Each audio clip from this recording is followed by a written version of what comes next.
Moin und herzlich willkommen auf unserem YouTube-Kanal Richtung Höhenblau. Wir sind in Peking auf der Campermesse. Wobei hier bei diesen Autos kann man ja gar nicht mehr Camping sagen, ne? Nee, das ist irgendwie... Auf der superlativen Messe. Leute, guckt euch mal diese fetten Karren an, die hier stehen. Wir haben schon mal so ein Auto gefilmt und ich war schwer begeistert. Ja, das ist nämlich der Stand von Nomadism und die haben wir in Guangzhou schon einmal gefilmt. Ja. Heute zeigen wir euch aber mal ein anderes Video.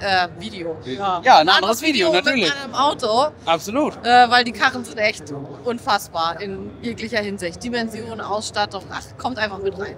Juhu!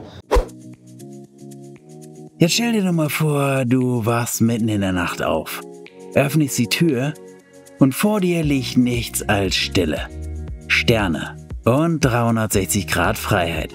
Genau für diesen Moment wurde der Nomadism Crosser B gebaut. Die Basis bildet ein Mercedes-Benz Arocs 2045A 4x4. Ein Fahrzeug, das normalerweise als robustes Arbeitsfahrzeug im schwersten Gelände unterwegs ist. Hier wurde er veredelt zu einem rollenden Expeditionsloft. In der hier gezeigten China-Variante arbeitet ein Weichai Dieselmotor mit 12,8 Litern Hubraum, 449 PS und 2200 Newtonmeter Drehmoment. Der Motor ist speziell für die chinesischen Zulassungsvorschriften konzipiert. Wer den Crosser B in Europa fahren möchte, kann ihn auch mit dem Original Mercedes Antriebsstrang bestellen, mit Euro 6 Abgasnorm und voller Servicefähigkeit im europäischen Netz. Der Crosser B ist 8,93 Meter lang, 2,55 Meter breit und 3,96 Meter hoch. Der Radstand beträgt 4,50 Meter. Der Böschungswinkel vorne liegt bei 30 Grad, der Rampenwinkel bei 14 Grad und der hintere Böschungswinkel bei 20 Grad. Das Leergewicht liegt bei 16,5 Tonnen. Der Antrieb erfolgt über ein 12-Gang-Getriebe G230 mit 12 Gängen und Vollzeitallrad, 3 Differentialsperren und großen Geländereifen im Format 14R20. Gebremst wird mit Trommelbremsen und Narbenuntersetzung. Der Dieseltank fasst 520 Liter. Die Stromversorgung übernimmt eine Lithium-Eisenphosphat-Batterie mit 1260 Ampere-Stunden Kapazität bei 24 Volt, was rund 30 Kilowattstunden entspricht. Geladen wird über 16 Solarmodule mit zusammen 1600 Watt auf dem Dach, einem leisen Dieselgenerator mit 3 Kilowatt sowie über den Landstromanschluss. Für die Wasserversorgung steht ein 430 Liter Edelstahltank mit Frischwasser, ein 100 Liter Grauwassertank und ein 125 Liter Schwarzwassertank zur Verfügung. Alle beheizt und frostschutzgesichert. Ein 25 Liter Wasserboiler sorgt für den Komfort in Dusche und Küche. Alle Leitungen sind isoliert und winterfest. Der Wohnbereich erinnert eher an eine Yacht als ein Wohnmobil. Marine, Teakholzboden, eine rundumlaufende Sofalandschaft mit elektrischem Hubtisch, der sich zu einem Doppelbett mit 1,40 Meter mal 2 Meter umbauen lässt. Darüber fährt ein weiteres Hubbett mit 1,40 Meter mal 1,97 Meter herab. Im Heck befindet sich ein festes Doppelbett mit 1,30 Meter mal 2 Meter. Insgesamt bietet der Crosser B Schlafplätze für bis zu 6 Personen. Die Küche ist voll ausgestattet mit einem 152 Liter Kühlschrank, einem deutschen Induktionskochfeld mit 2,1 Kilowatt Leistung und Dunstabzug, einem Kombi-Dampfgarer und kompletten Markenküchenset. Für Abenteuer im Freien gibt es natürlich zusätzlich noch eine Außenküche. Das Bad ist eine Nass-Trocken-Kombination mit Keramiktoilette, temperaturkonstanter Duscharmatur, 2 Wegelüfter mit Regensensor und einer eingebauten Waschmaschine mit Trocknerfunktion. Für Wärme und Klima sorgt eine Unterbodenheizung mit 4 Kilowatt und eine 9 Kilowatt Dieselheizung, Klimaanlage für Fahrerhaus und Wohnkabine sowie eine hochwertige Isolierung mit 70 mm Wandstärke. Klar ist, mit so einem Fahrzeug musst du dir deine Herausforderung suchen. Und die liegen garantiert nicht auf einem Campingplatz an der Nordsee. Der Crosser B ist kein Camper. Der ist ein Statement. Ich kann überall hin und ich nehme mein Zuhause einfach mit. Dieses Fahrzeug verspricht Abenteuer. Und hättet ihr nicht auch Bock, mit so einem Auto mal in China rumzureisen? Ja, so sehe ich fahre schon mal los, ne? Hei, der Daus, hei, der Daus, hei, der Daus. Da musst du aber richtig, richtig krabbeln. Meine Güte. Oh, hier sitzen 4 Leute, ne? Kannst mit 4 Leuten fahren. Schön luftgefedert. Ui. Das ist aber eine ordentliche Federung. Da merkst du aber gar keine Bodenwelle mehr, glaube ich. Ja, Cockpit. Schönes Auto. Und ihr wollt bestimmt sehen, wie es oben aussieht, ne? Deswegen kommt mal schnell hoch.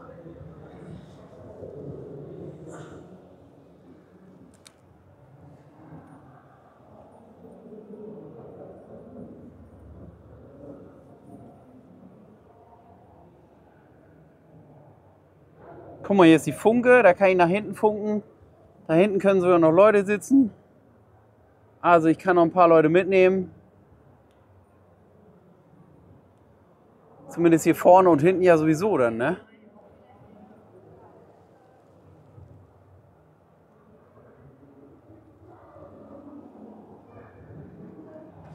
Ey, und auch das will ich an der Stelle nochmal sagen. Ich weiß, wir hatten in der Vergangenheit ja schon mal 1, 2 Videos zu solchen Autos gemacht. Und es gab ein paar Hater, so ein paar Typen, die gesagt haben, ich bin wirklich Profi, ich kenne mich mit diesen Expeditionsfahrzeugen aus, hör auf, so einen Scheiß zu erzählen. In der Tat, ich kenne mich mit so großen Autos gar nicht aus. Ich habe so ein großes Auto noch nicht gebaut. Ich habe so ein großes Auto noch nie gehabt, aber ich finde es trotzdem unfassbar spannend. Und ich hoffe, dafür hat es auch gereicht und ihr konntet einen kleinen Eindruck gewinnen, wie dieses Auto hier so aussieht und was man so in China dann für das Geld an Auto auch kriegen kann, ne? Jetzt muss ich das nochmal filmen, wie man hier überhaupt die Tür zumachen muss. Guck mal, ich muss hier nach oben greifen, um die Tür überhaupt in die Hand zu nehmen und die dann hier zuzumachen. Das ist ja Wahnsinn. Eine richtig fette Karre. Guckt euch das ja mal an. Hier allein die Leiter, ne? Hier, die ins Auto reingeht. Das ist doch schon mal auch eine richtig fette Nummer. Wenn du so eine Leiter hast, dann muss das Auto auch entsprechend groß sein. Und auch die Tür, ne? Guck mal hier, was das hier für eine Aufbautür ist. Vollholzanleimer. Gefällt mir auch schon wieder richtig gut.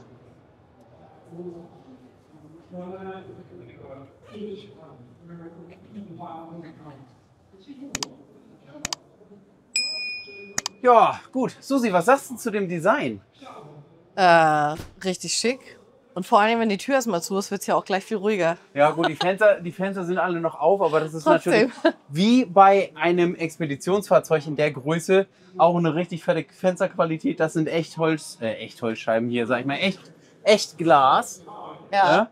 Du siehst schon, die sind natürlich auch super einbruchsicher, also richtig fette, massive Fenster. Und was mir echt gut gefällt, und das ist ja so ein kleines Verarbeitungskriterium, sind auch wieder hier die Lösungen, um hier diesen Fensterrahmen auch in diesem Fahrzeug zu integrieren. Hier wieder auch schön mit einem Echtholzanleimer. Also du siehst hier an allen Ecken und Enden wird halt auch hochwertiges Material genutzt. Also nicht nur hier das Leder, was eine richtig schöne Naht hat, sondern auch alles andere. Hier Vollholzanleimer.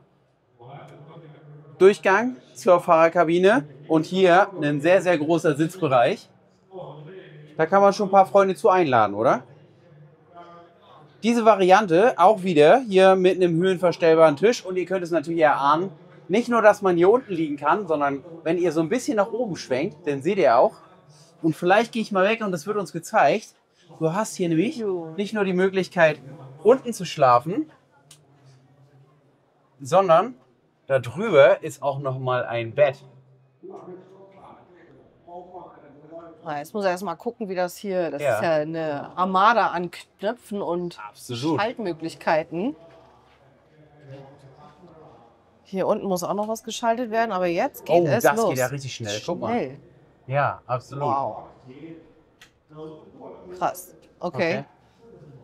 Ja, das ist ja ziemlich groß. Was mich ein bisschen wundert, ist hier die doch sehr dünne Matratze.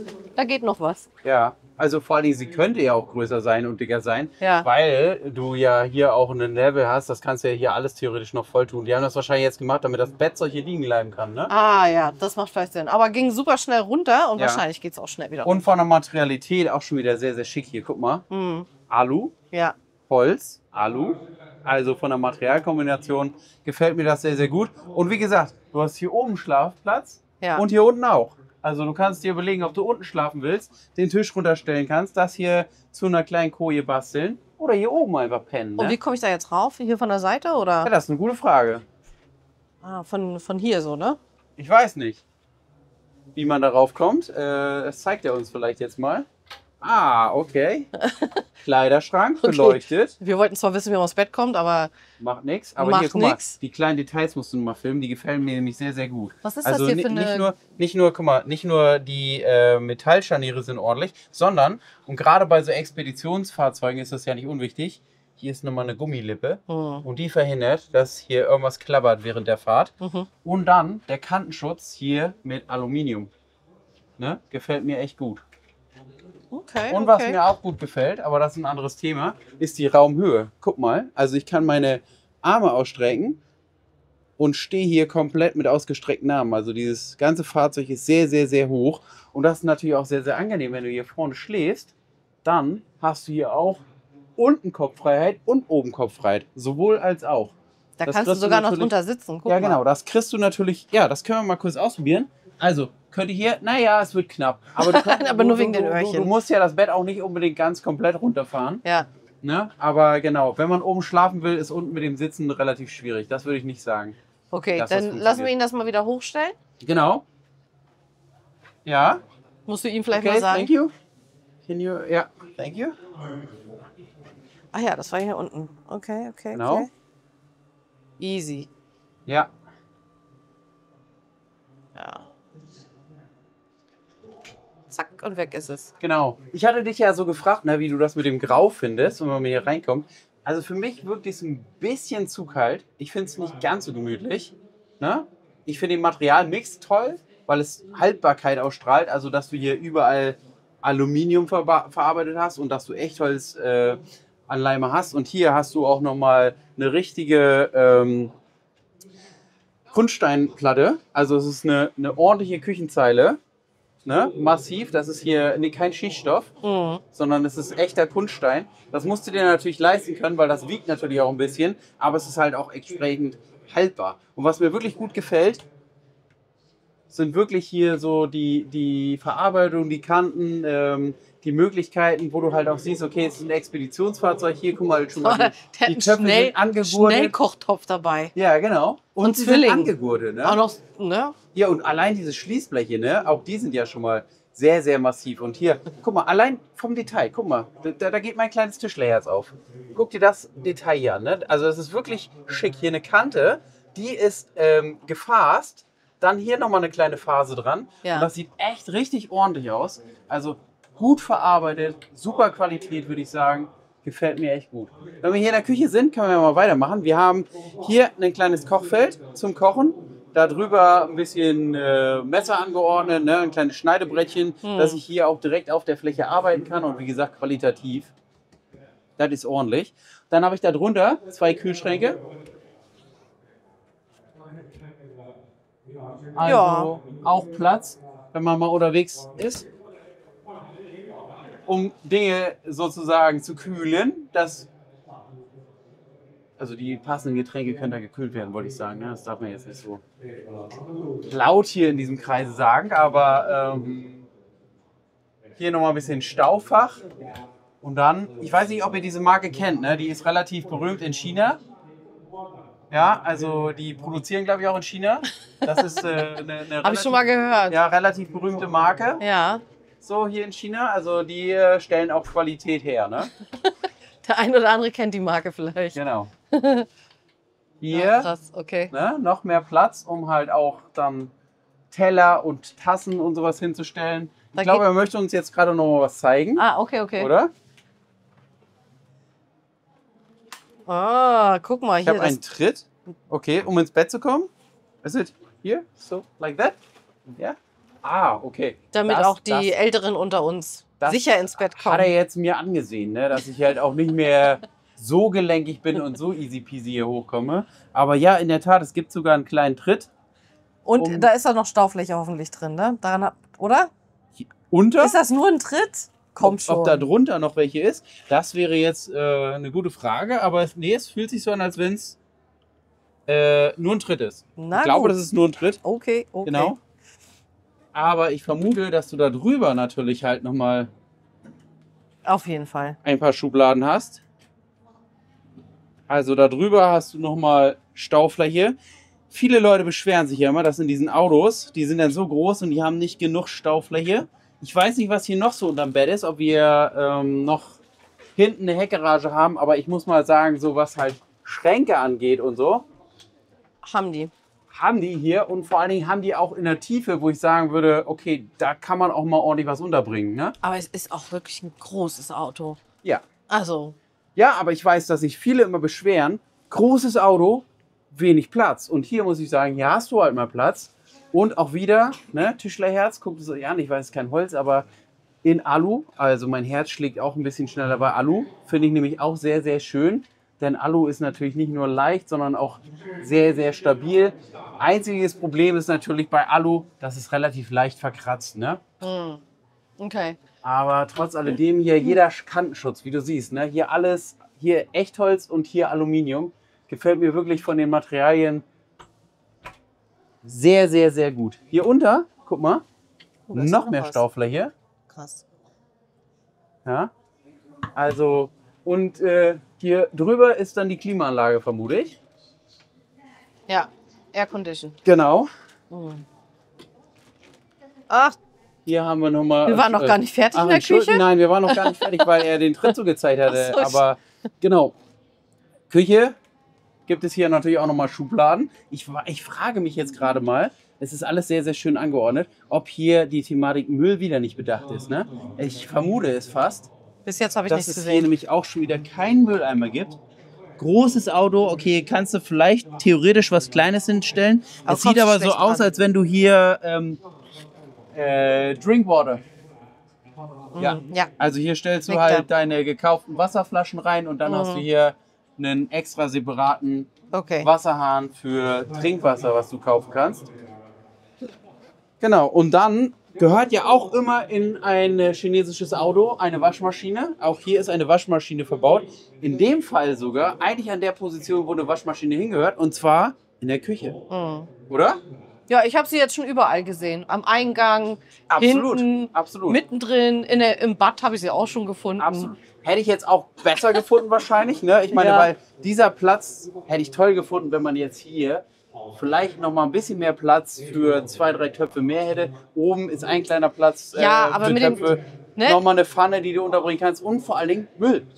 Müll wäre gut gewesen. Auf der anderen Seite, das Gewurschtel mit der Wäsche in so einem kleinen Bad willst du auch nicht haben. Also falls das klein ist, wissen wir ja noch nicht. Müll ist immer ein Thema. Wenn Ja. du dich noch einmal drehst, hinten haben wir noch mehr Lademöglichkeit, also noch mehr Möglichkeiten, Dinge zu verstauen. Ja. Bei diesem Fahrzeug muss ich mal sagen, das ist echt wirklich gut gelungen. Hier hat man wirklich mal ausreichend Möglichkeit, seine Klamotten unterzubringen. Auch hier siehst du nochmal Schränke, ne? Ja. Also hier sind überall nochmal zusätzlich Schränke, Möglichkeiten, um Dinge zu verstauen. Jeder braucht natürlich auch ein bisschen Wellness. In diesem Fall ist der Wellnessbereich genau hier. Zeig ihn doch mal kurz. Nee, also Mit hier, nem- das ist wirklich zu klein. Da hätte die Waschmaschine auf keinen Fall reingepasst. Das könnt ihr wohl Mit vergessen. einem kleinen Tiefboden, warum auch nicht? Schön. Ne? So ein bisschen Es sieht sehr schick aus. Schiffoptik, Ja. absolut. Gefällt mir. Und hier ist auch mal ein Spiegel drin und auch ein ausreichend großer. Vielleicht jetzt kein Ganzkörperspiegel, aber zumindest ein Spiegel. Aber beheizt ist er, glaube ich, nicht. Ne? Da fehlt so ein Knöpfchen. Das weiß ich nicht, das muss nicht immer ein Knöpfchen sein, aber meistens haben diese Spiegel mit Knöpfchen auch eine Heizung mit integriert. Ihr hört schon, ich bin sehr anspruchslos bei ja. Bädern. Trotzdem, auch hier wieder Ui. richtig viel Platz. Ja. Also Platz haben die sehr, sehr gut gelöst. Alle Klappen, ja, überall haben immer einen ausgezeichneten Kantenschutz. Hier immer mit diesem Aluminium. Jetzt kann man sich natürlich auch irgendwie so ein bisschen über Aluminium aufregen und sagen, ja, wo gut, die Kanten, die sind ja jetzt ganz schön scharfkantig, ne? Wenn man hier immer mit dem Kopf gegenhaut oder so, Ist das so? würde ich sagen, nö. Macht ihr 1, 2 Mal und dann. Ja, da. Ich weiß auch nicht, wie du da mit dem Kopf Was gegenhaust. für eine Toilette ist hier verbaut? Hier guck mal, hier hast du nochmal Platz für deine Handtücher, die du Ja. hinhängen kannst. Und, was uns ja oft auch immer gefehlt hat, hier hast du nochmal die Möglichkeit, dann Eine Wäscheleine. eine Wäscheleine aufzuhängen Ja, cool. und dann hier Wäsche aufzuhängen. Cool. Genau, hier Duscharmatur kannst du halt duschen. Ich weiß jetzt gerade nicht, wie sie es gelöst haben, ob ich hier alles nass mache beim Duschen, weil einen Duschvorhang oder eine Duschmöglichkeit sehe ich nicht.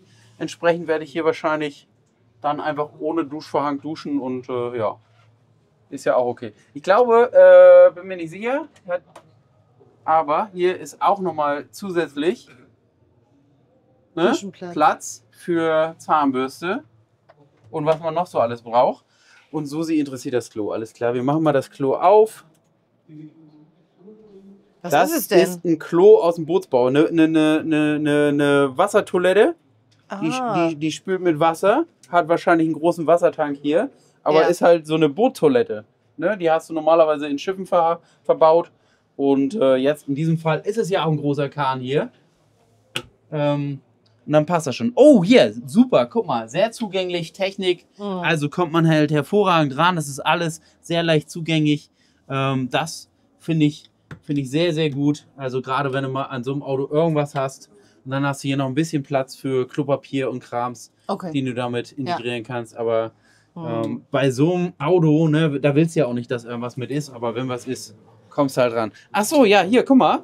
Beheizte Handtuchhalter. Habe ich noch gar nicht gesagt. Ne? Auch nicht schlecht. Also jetzt ein bisschen tief hier in dem Fall. Aber ja, so ist halt. Hier ist ein kleines Rollo. Und ein schönes großes Fenster. Also Absolut. ich kann dann, wenn ich auf dem Klo bin, auch aus dem Fenster gucken und habe auch Tageslicht. Und es ist ein Max-Vent verbaut, um die piefige Luft auch wieder oben absaugen zu können. So sieht's aus. Ja, sehr schönes Bad. Gefällt mir auch sehr, sehr gut. Kann man auch außen kochen? Oh, yes, yes, yes. Yeah? Oh, you understand German. I said in German, you understand German. Ui, das ist ja richtig eine Outdoor-Küche. Ich hoffe, deine Kamera läuft. Okay. So. Guck mal, ein ganzes Außenwaschbecken. Also nicht nur den Kocher. Okay, das ist fett.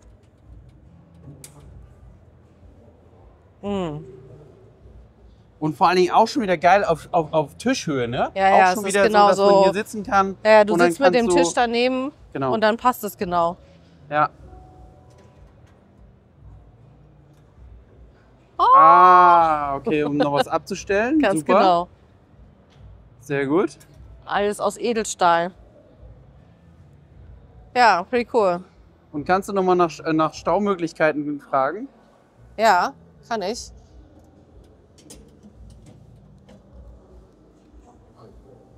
How do you just push?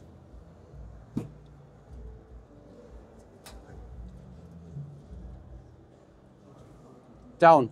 Wo? Down? Siehst oh, no? No. Das ist ja schon drin, aber den ganzen Block jetzt zurückzuschieben. Not Ah, so okay. easy. Ist jetzt irgendwo arretiert, ne?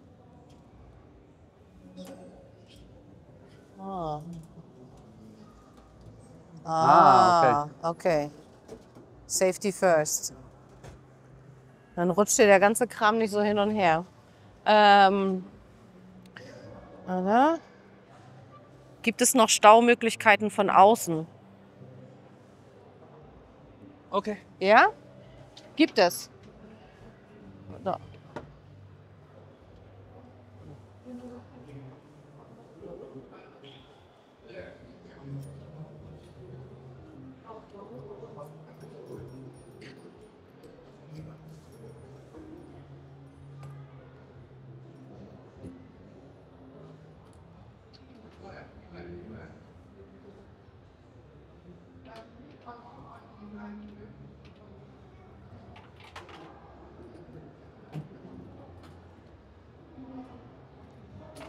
Okay. Ah, okay. Hier ist nochmal Staumöglichkeit und dann hier mit Airline-Schienen Ja, kann ich dann theoretisch was noch Sachen befestigen.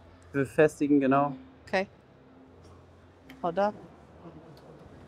Von der anderen Seite übrigens auch. Das siehst du, wenn du hier einmal durchfilmst. Ja. Da gibt es dann auch noch mal so ein Ding zum Ah, Rausziehen.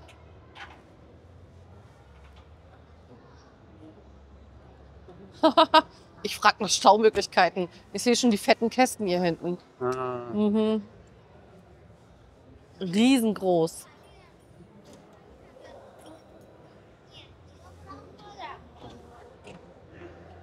Ja, okay. Okay, ja. Das ist Ja. riesig, das stimmt. Da hast du jede Menge Staufächer.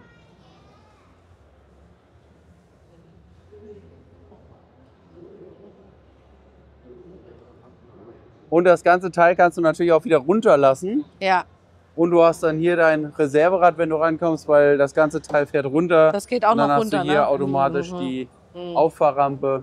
Ja. Guck, und hier hast du von der anderen Seite genau das gleiche nochmal mit dem Auszug, ne? Und den Airline-Schienen.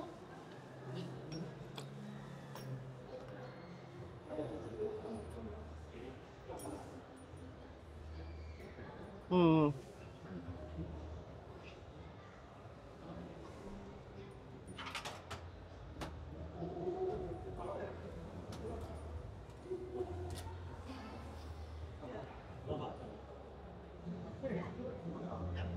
Hm.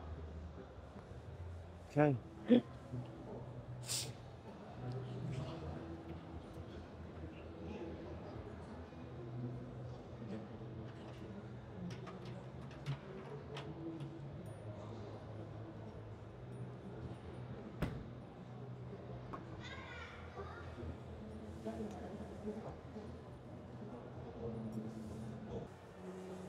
Weißt du, was mir am besten gefällt? Die Farbe? Ja, Mann, woher weißt du das? Ein bisschen kenne ich dich ja auch schon. Farbe oder Kanten habe ich gerade überlegt. Ja. Nee, es ist in der Tat die Farbe, die gefällt mir richtig, richtig gut. Es wäre jetzt kein Fahrzeug, was ich mir kaufen würde. Oh, ich habe eben schon so ein bisschen geträumt. Ne? Also ich würde das ungern selber fahren, gebe ich zu. Aber wenn wir noch mal wirklich so eine lange Tour machen, Ja. oh, das wäre schon cool. Ne? Also der ganze Komfort und die Ausstattung, also meins wär's. Also wenn du dich trauen würdest, sowas zu fahren, dann wäre ich dabei. Ja, ich habe einen LKW-Führerschein, das geht schon, ne? Echt? Ja, klar. Na dann? Das ist keine Nummer. Also das kommt ja auch immer drauf an, wo du fahren musst. Ich würde jetzt nicht unbedingt in Venedig reinfahren wollen. Ah nee, Klar. kommt man eh nicht rein, glaube ich. Aber sollst du die Seidenstraße mal fahren? Das wäre geil, ein Oder? Träumchen. Ja, absolut, absolut. Ja klar, also du hast schon recht, es ist halt ein Expeditionsfahrzeug. Das Ja. hat natürlich auch Unmengen an Wasser und Strom und Konsorten an Bord. Ich hab's Aber gesehen. weißt du, da hast du so eine fette Nummer gebaut, ne? Aber weißt du, was mir überhaupt nicht gefallen hat und dir auch schon, ne? Ich habe hinten nämlich nochmal die Matratze hochgehoben. Und? Die ist auch schon wieder so dünn. Ach komm, das sind noch Kleinigkeiten. Ja, genau. Das kann man doch ändern. Das war jetzt. Ja, aber das, Ne? ja, das stimmt. Da würde ich halt einfach ein richtiges Bett reinpacken, genauso wie diese Matratze, die vorne ist. Da kommt eine richtig ordentliche Matratze rein. Ja. Und dann ist das schon geil. So, der Preis, was sagt ihr dazu? Wie teuer wäre das wohl in Deutschland, ne, wenn man es da importieren würde? In Deutschland, da brauchst du 2 Seelen. Ach, okay. Trotzdem, geiles Auto, mir gefällt's gut. Er sagt, er fährt's, dann drückt mir mal die Daumen. Ja, genau. Wir nehmen das einfach mit. Wir sagen einfach, pack ein, machen ein Schleifchen drum. Los Gut geht ist, das. ne? Ja, genau, so sieht's aus. Also Leute, vielen, vielen Dank fürs Angucken dieses Videos. Haltet die Ohren steif. Ich hoffe, wir waren euch kritisch genug bei diesem Auto. Aber es gab nicht so viele Punkte, kritisch zu sein. Matratzen, kein Müll. Aber ansonsten, geiles Auto. Absolut.